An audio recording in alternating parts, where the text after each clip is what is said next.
बिस्मिल्लाहिर्रहमानिर्रहीम। अस्सलाम वालेकुम जी। इस दुआ और उम्मीद के साथ वीडियो शुरू करती हूँ कि जहाँ कहीं हों आप सब लोग ठीक हों, खुश हों और अच्छा टाइम गुजार रहे हों और मेरी वीडियो देख रहे हों। तो जी, इस वीडियो में मैं आप लोगों के साथ एक रेमेडी शेयर करूँगी पीसीओडी और पीसीओएस के लिए, जो मेरी तरह लड़ रही हैं इस बीमारी से। तो उसके लिए एक बहुत अच्छी रेमेडी है, मैं वो आप लोगों के साथ इंशाल्लाह आगे चल के शेयर करती हूँ। तो बस ये एक गमला था जिसमें ये जो साइड पे वीडियो चल रही है ना, तो इसमें ये वाला पौधा था और ये बहुत अच्छा ये मेरा प्लांट ग्रो हुआ था, लेकिन ये ख़त्म हो गया और वापस ये ग्रो नहीं हुआ। 2-3 दफ़ा ग्रो हुआ लेकिन फिर ये ख़त्म हुआ, तो फिर ये वापस ग्रो नहीं हुआ। तो बस मैंने सोचा कि अपना टाइम जो है ना वो यूटिलाइज़ करती हूँ और ये सारे प्लांट्स आज मैं दोबारा से इनमें मिट्टी रिफ़िल करती हूँ। तो ये जो एलोवेरा है ना मेरे, इनको पता नहीं क्या हुआ, इनको जो ओले पड़े हैं ना उसकी वजह से ये सारे ख़राब हो गए और इनका जल बिल्कुल ही ख़त्म हो गया।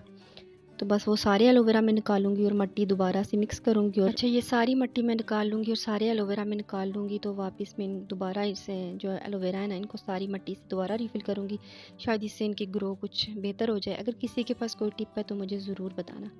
अच्छा, आने वाली वीडियो में मैं आप लोगों के साथ अपनी रूटीन शेयर करूँगी कि मैं क्या क्या पढ़ती हूँ और किस तरह, जो आपको पता है कि जब औलाद नहीं होती तो बड़ी मुश्किल होती है एक औरत के लिए। तो बस इन हालात में मैं अपने आप को कैसे स्टेबल रखती हूँ और क्या-क्या मैं पढ़ती हूँ, वो सब मैं आप लोगों के साथ वज़ीफ़े, दुआएँ जो कुछ भी मैं करती हूँ, मैं सब लोग आप लोगों के साथ इंशाल्लाह आगे वन बाय वन शेयर करती रहूँगी और इंशाल्लाह आप लोगों को मेरी वीडियो से फ़ायदा होगा।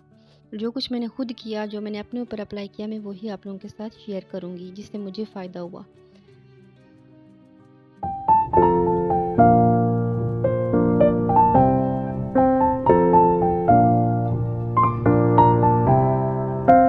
एक बच्चा निकालते हैं और उस वाले गमले में लगाते हैं, शायद वो ग्रो कर जाए, ग्रो कर लेगा। ये बहुत अच्छा प्लांट है, मुझे इसका नाम तो नहीं आता, लेकिन ये बड़े जल्दी ग्रो करता है। क्योंकि वो जो प्लांट है ना बड़ा वाला जिसका ये बच्चा है, वो भी मैंने बिल्कुल इतना ही लगाया था और वो इतना माशाल्लाह ग्रो हो गया, तो इतना बड़ा हो गया है ये।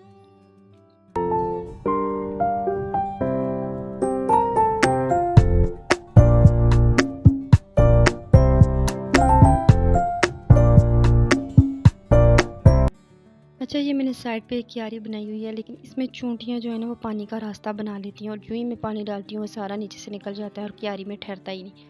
तो बस मैं सारी क्यारी की भी गोडी कर लूँगी और जो पौधे निकल गए वो मैं दोबारा लगा लूँगी और बस इस तरह करके ना मैं सारे पौधे जो है वो सही कर लूँगी। अच्छा, प्लांट के साथ जो है ना आपका दिमाग इतना रिफ़्रेश हो जाता है ना कि आपका सोच है। तो बस ये सारी मैंने गोडी कर ली और इसको पानी दे दिया। ये थोड़े से प्लांट बचे हुए हैं और इतनी सख्त धूप होती है, तो इसके लिए मैंने ये ऊपर चादर डाल दी ताकि कुछ बचत हो जाए। तो बस ये धूप से मैं कवर कर लूँगी सारे। इस तरह करके मैं ये चादर डाल देती हूँ गर्मियों में भी, और जब सख्त सर्दी पड़ती है तब भी मैं चादर डाल देती हूँ, तो फिर ये जो है ना कुछ इनकी बचत हो जाती है।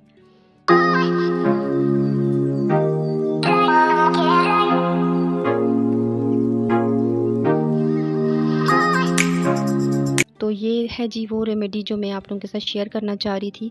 ये है बनोला, जो पिछली वीडियो में मैंने आपको बताया था कि मैं आपको साथ इसकी जो है ना रेमेडी शेयर करूँगी। तो वो पहले वाला क्लिप मुझसे कहीं डिलीट हो गया। तो बस बनोला के आपने कूट लेना थोड़ा-थोड़ा, ज़्यादा पाउडर नहीं बनाना, और उसको 1.5 कप पानी में डाल के इतना उबालना है कि हाफ़ कप पानी रह जाए। उसके बाद बस इसको छान के तो इसमें चीनी डाल के आपने पी लेना। अगर आप ऐसे ही पी सकते हैं तो ऐसे ही पी लें, लेकिन चीनी डाल के पीना। तो बस पीरियड्स जिस दिन स्टार्ट हो ना उस दिन आप 3 दिन इनको लगातार आप करें। खाली पेट कर लें तो ज़्यादा बेहतर है, नहीं कर सकते तो फिर दिन को कर लें या शाम को कर लें, बहुत अच्छी चीज़ है और इंशाल्लाह खुल के पीरियड्स आ जाएंगे। 3 दिन लगातार करना है।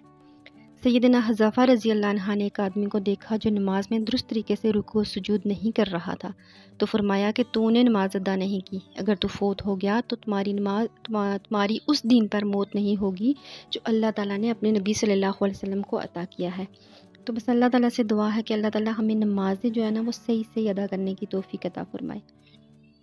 अपनी वीडियो रिकॉर्ड करने के लिए स्टैंड मंगवाया है जो सेल्फ़ी स्टिक है, लेकिन स्टैंड भी बन जाता है। अच्छी रिकॉर्डिंग के लिए आपके पास स्टैंड होना बहुत ज़रूरी है, क्योंकि अगर हाथ में लेके आप कैमरा वीडियो रिकॉर्ड करते हैं तो वो वीडियो हिलती रहती है, तो वो फिर देखने में अच्छी नहीं लगती। तो ये अच्छी क्वालिटी का है, मतलब इतना ज़्यादा इसकी हाइट नहीं है, लेकिन जो लोग खुद कैमरे के सामने नहीं आते उनके लिए बेहतर चीज़ है और बहुत अच्छी है। और इसके साथ ये एक ब्लूटूथ है जो अपनी सेल्फ़ी को आप कैमरे के फ़ोन के साथ अटैच कर लें और सेल्फ़ी ले लें इसके साथ। और अच्छी चीज़ है, मुझे तो ये काफ़ी अच्छा लगा है। 900 तकरीबन 900 का मुझे ये पड़ा है। 800 समथिंग था, लेकिन मतलब 900 ही कर लें। कैमरा इस तरह भी हो सकता है, हॉरिजॉन्टल भी हो सकता है और लैंडस्केप में भी हो सकता है, और क्वालिटी भी इसकी काफ़ी अच्छी है। वीडियो बनाने के लिए तो वो शुरू से मतलब ज़्यादा महंगा लेने की ज़रूरत नहीं है, बस इतना लें और काम स्टार्ट कर दें। तो अगर आपको वीडियो अच्छी लगी है तो मेरे वीडियो को लाइक करें, चैनल को सब्सक्राइब करें, और आप सब लोगों के देखने का शुक्रिया। Thank you so much.